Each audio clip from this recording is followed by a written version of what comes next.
प्रश्न, कारण हा प्रश्न मी सोडणार नाही, याची चौकशी झालीच पाहिजे.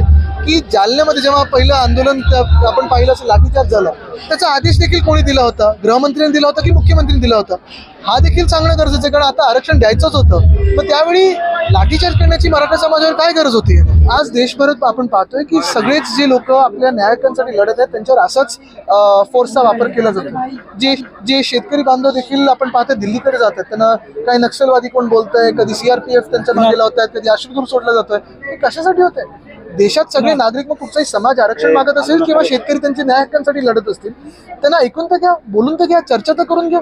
पण हुकुमशाही हे आपण पाहत असाल की वातावरण भाजपाने जाती जातीमध्ये भांडणं लावण्याचं, धर्मामध्ये भांडणं लावायचं, हे तेच करत आहेत, विष पेरत आहेत. आणि माझं एकच सांगणे पुन्हा एकदा की हे विष पेरून काही होणार नाही, हे सगळ्यांना एकत्र घेऊन चालवायला पाहिजे. कारण जर विष जर पेरलं तर महाराष्ट्रात उद्योगपती काय कोणी